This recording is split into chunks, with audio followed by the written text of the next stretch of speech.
जंगल मित्र tunes. महाराज, आपकी यह दशा देखकर मेरा कलेजा फटा जा रहा है। आप तो इस सृष्टि के रक्षक हैं, फिर आपकी आंखों में यह कमजोरी क्यों? लोमार्ड, अपनी चिकनी चुपड़ी बातें बंद कर। पेट में चूहे नहीं बल्कि भूखे भेड़िया दौड़ रहे हैं। शिकार मिलता नहीं, प्रजा प्यासी मर रही है। अगर अगले 2 दिन में कुछ नहीं मिला तो मैं अपनी ही प्रजा को खाना शुरू कर दूंगा। लोमड़ के चेहरे पर एक कुटिल मुस्कान आई। महाराज, प्रजा को खाने से क्या होगा? वह तो आज है, कल नहीं। मैंने सुना है कि विंध्याचल की पहाड़ियों के पीछे एक स्वर्ण मृग, सोने का हिरण रहता है। कहते हैं कि जो शेर उसका शिकार करता है उसे 10 साल तक भूख नहीं लगती और उसके शरीर में एक साथ 100 हाथियों का बल आ जाता है। केसरी की आंखों में लालच की चमक आ गई। स्वर्ण मृग? क्या वह सच में है या यह सिर्फ दंतकथा है? महाराज, मैंने खुद उसे अपनी इन आंखों से पूर्णिमा की रात को चमकते देखा है। लेकिन समस्या यह है कि वह हिरण केवल पवित्र राजाओं को दर्शन देता है। आपको पहले खुद को पवित्र सिद्ध करना होगा। पवित्र होने का क्या अर्थ है? लोमड़ ने अपनी योजना का दूसरा पत्ता फेंका। महाराज, आपको 7 दिनों का त्याग करना होगा। इन 7 दिनों में आप किसी भी जानवर का शिकार नहीं करेंगे। आपको केवल कंद मूल और वह पानी पीना होगा जो मैं मंत्र पढ़कर लाऊंगा। इससे आपकी आत्मा शुद्ध होगी और स्वर्ण मृग स्वयं आपकी गुफा के बाहर आकर खड़ा हो जाएगा। शेर पहले तो हिचकिचाया। घास और फल? मैं शेर हूँ, घास खाना मेरी फितरत नहीं। लेकिन लोमड़ ने उसे बातों में फंसा लिया। महाराज, थोड़े दिन का कष्ट और जीवन भर का राज। सोचिए, स्वर्ण मृग का मांस खाने के बाद आप अमर हो जाएंगे। फिर न इस सूखे का डर रहेगा, न किसी दुश्मन का। केसरी मान गया। उसने घोषणा कर दी कि अगले 7 दिनों तक वह तपस्या पर है। उधर लोमड़ ने अपने साथी भोलू भालू को बुलाया। भोलू सीधा सादा था। लोमड़ ने उसे डराया।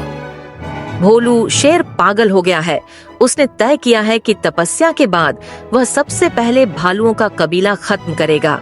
अगर अपनी जान बचानी है तो जैसा मैं कहता हूँ वैसा कर। लोमड़ ने भोलू को अपना वसूली एजेंट बना लिया। उसने जंगल के बाकी जानवरों, हिरणों, खरगोशों और चीतलों को इकट्ठा किया। सुनो, राजा केसरी तपस्या कर रहे हैं। उन्हें प्रसन्न करने के लिए हर परिवार को रोज एक टोकरी फल और अपने हिस्से का आधा पानी गुफा में जमा करना होगा। जो ऐसा नहीं करेगा, तपस्या के बाद राजा सबसे पहले उसे ही अपना भोजन बनाएंगे। छोटे जानवर डर गए। सूखा पड़ा था, पानी पहले ही कम था। अब उन्हें अपना बचा कुचा खाना भी राजा के नाम पर लोमड़ को देना पड़ रहा था। हर शाम गुफा के बाहर फलों का ढेर लग जाता। केसरी तो गुफा के अंदर आंखें बंद करके पवित्र होने का नाटक करता, जबकि बाहर लोमड़ और भोलू मिलकर उन फलों और उपहारों का मजा लेते। लोमड़ ने एक गुप्त जगह पर मांस भी जमा कर रखा था जो वह रात के अंधेरे में खाता था। जंगल का जासूस टीटू तोता एक बरगद के पेड़ पर बैठकर यह सब देख रहा था। उसे शक हुआ कि अगर शेर तपस्या कर रहा है तो लोमड़ इतना मोटा कैसे होता जा रहा है। एक रात टीटू ने देखा कि लोमड़ और भोलू गुफा के पीछे बैठे हंस रहे थे। भोलू, यह शेर कितना बड़ा बुद्धू है। घास खाकर उसकी हड्डियां निकल आई हैं और वह स्वर्ण मृग, ऐसा तो कुछ होता ही नहीं। मैंने तो बस उसे भूखा रखने के लिए यह कहानी बनाई है। जब वह बिल्कुल कमजोर हो जाएगा, हम उसे पहाड़ी से धक्का दे देंगे और मैं इस जंगल का नया राजा बनूंगा। भोलू थोड़ा सा डरा। लेकिन लोमड़ भाई, वह शेर है, अगर उसे पता चला तो? उसे पता कैसे चलेगा? वह तो सोने के हिरण के सपने देख रहा है। टीटू यह सब सुनकर सन्न रह गया। वह समझ गया कि नंदनवन खतरे में है। टीटू तोता तुरंत बूढ़े गजराज के पास पहुंचा। गजराज जंगल के सबसे पुराने निवासी थे। उन्होंने टीटू की बात सुनी और गंभीर हो गए। टीटू, केसरी अहंकारी है, लेकिन वह हमारा राजा है। अगर लोमड़ ने जंगल पर कब्जा कर लिया तो वह हर जानवर को अपना गुलाम बना लेगा। हमें केसरी की आंखें खोलनी होंगी। गजराज ने एक गुप्त सभा बुलाई। उन्होंने जानवरों को समझाया कि डरना बंद करो। अगर हम एकजुट हो जाएं, तो हम इस झूठ का अंत कर सकते हैं। कल पूर्णिमा है, वही दिन जब लोमड़ ने स्वर्ण मृग के आने का वादा किया है। हम सब गुफा के पास जमा होंगे और लोमड़ की पोल खोलेंगे। पूर्णिमा की रात आई। केसरी भूख से कांप रहा था। उसका शरीर पीला पड़ चुका था। लोमड़, आज 7वां दिन है। कहाँ है वो स्वर्ण मृग?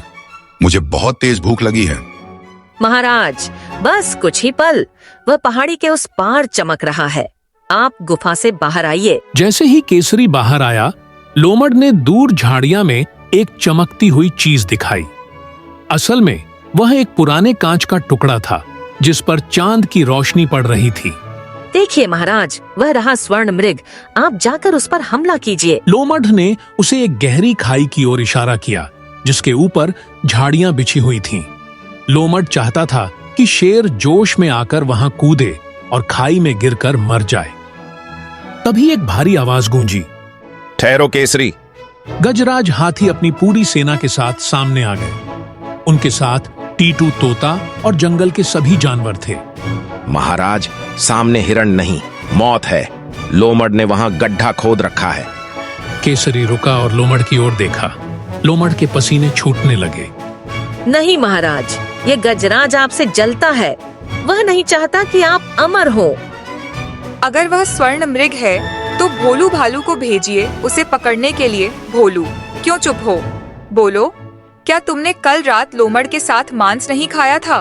भोलू डर के मारे कांपने लगा और सच उगल दिया। महाराज, मुझे माफ कर दीजिए। लोमड़ ने कहा था कि आप हमें मार देंगे। स्वर्ण मृग झूठ है, वह सिर्फ आपको मारना चाहता था। केसरी का गुस्सा 7वें आसमान पर पहुंच गया। उसकी आंखों में खून उतर आया। मैंने अपनी प्रजा को डराया और तेरी चापलूसी सुनी। यही मेरी सजा है कि आज मैं एक चूहे जैसी लोमड़ के हाथों मरने वाला था, लेकिन अब न्याय होगा।